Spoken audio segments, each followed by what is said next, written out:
What is good, boys? And welcome back to this exciting video where we learn about some Bedwars tips and tricks from the boys. We will each share a Minecraft Bedwars tip to help you win your Bedwars games. Today, I will be showing you guys how to improve your Gamesense or knowledge of Bedwars. The argument of Gamesense is more important than skill, or vice versa, has stormed through the community of Bedwars over the years. But in my opinion, they work together and you need one to use the other. But how do you get a good Gamesense? Well, first of all, just fucking practice. but in all seriousness, one very important thing is to just be aware of your surroundings. Count your opponents and keep them in your control. If you don't see all of your opponents, they could have either skipped you, drank an invis pot, or they could have died. Another way to help improve your gameplay is to always keep track of the scoreboard. It's very important. Take a look at what teams are alive, and then narrow it down to what teams are close to you or pose a threat. Also, make sure you know what teams are fighting who, so you don't have to worry about them later. It is also important to not take dumb fights, and what I mean by that is not trying to kill someone who has prot 4 while you have a wood sword. You know what I'm saying?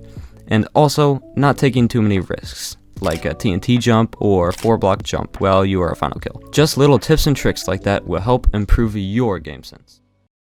The next Minecraft Bedwars skill we'll be discussing in this video essay is PRO clutching. This is an essential skill to learn in order to clutch Bedwars games and bring out a win over your opponent. Now that we've got that out of the way, let's discuss how to aim for PRO clutching. In order to aim your ender pearl, you have to understand how they work. If you want to get the most out of your ender pearl, you want to be sprint jumping and throw the pearl at around 35 degrees. In order to pearl to block clutch, on the other hand, you need to aim at a flat surface, throw the pearl, look down, and spam right click with your blocks out. I strongly recommend using hotkeys and not a scroll wheel for this step, as it can make it more efficient and consistent. The best way to practice this is to play Sky Wars or a designated map for it. Or what you can do is you can just buy a lot of pearls in Bedwars and use them strictly for clutching.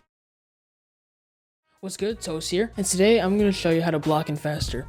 Let me tell you this, the number one tip for blocking in is getting down the motion and aim. Of course, like anything else, you need to practice to become better. That's where the ultimate block in practice server comes in. Download in the description. Now, the real tips. One huge thing to know is when to block in or not. I can't tell you when and if you should block in a scenario. That is up to you. For example, if your opponent is not at their base, a block in is not necessary. Or if your opponent is in the gen and they don't see you, it's best to place minimal blocks in a block in to make it so they continue to not see you breaking their bed. Another tip to know is the types of block-ins. For example, if your opponent is at the bottom of the bed defense, try to break closer to the top. But if they are near the top of the bed, blocking from the bottom, you can block in almost every bed defense, and it just takes a lot of practice to master each and every one. Many people think CPS is a key factor when it comes down to blocking in, but that is just not the case. While it does help, if you have good enough aim, you should be able to complete a block in by just timing your clicks.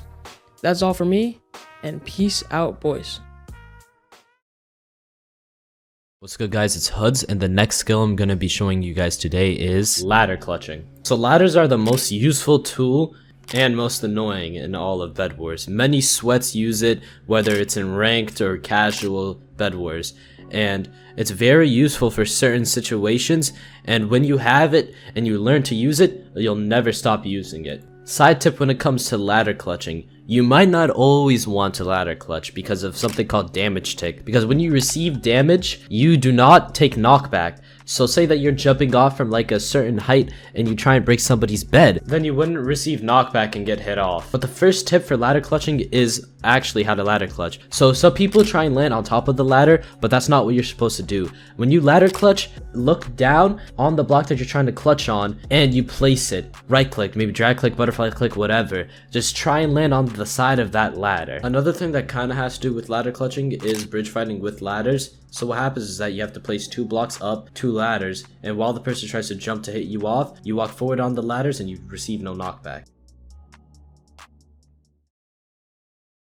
What's up, it's Dylan in Paris, and I'm going to be talking about the PvP portion of Bedwars. With Bedwars, you don't necessarily need to be the best PvPer The majority of Bedwars players get by with tactics and game sense, but if you really want to clear out those lobbies, then you should learn these two core aspects of Bedwars PvP. Number 1, bridge fighting. Bridge fighting ranges from land to land PvP on a bridge, fireballing, throwing or hitting, and even bridging up and hitting somebody off. If you are a beginner or an intermediate player, I recommend Dewey's housing on hypixel to help you improve. Number 2, block placements. Tactics like block placements help you set an advantage on your opponent by stopping their movement and landing a combo on them. It's a simple mechanic that will really help you improve in PvP.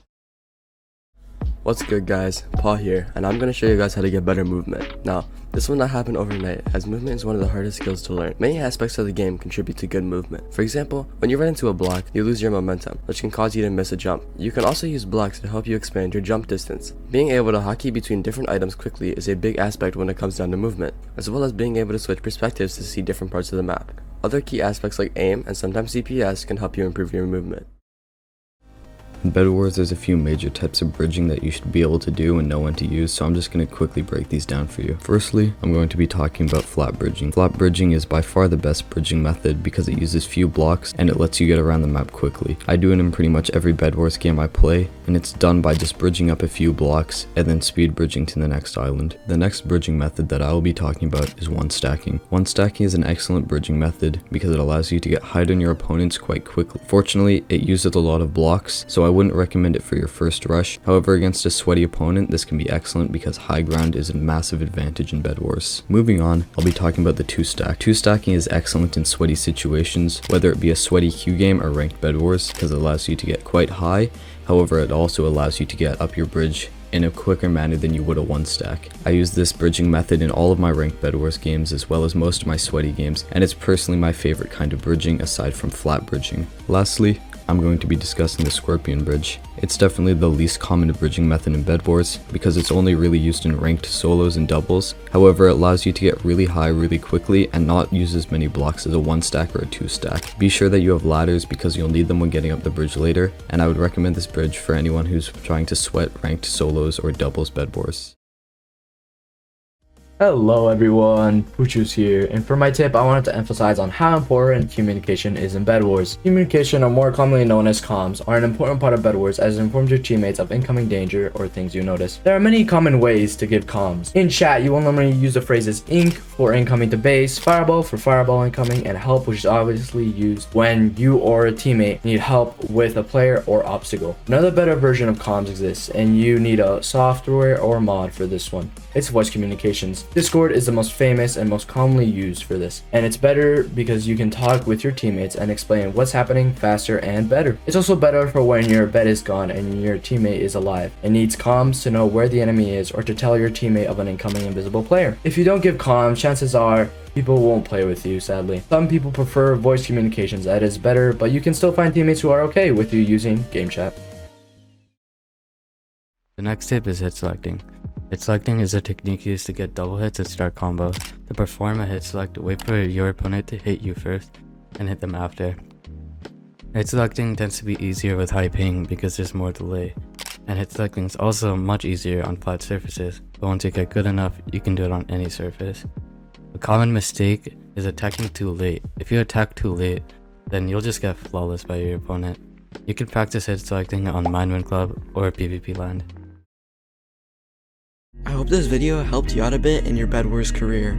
This video took a lot of time and effort to make, so if you want to see more from the boys, make sure to subscribe. As always, if you enjoyed, leave a like and peace out, boys.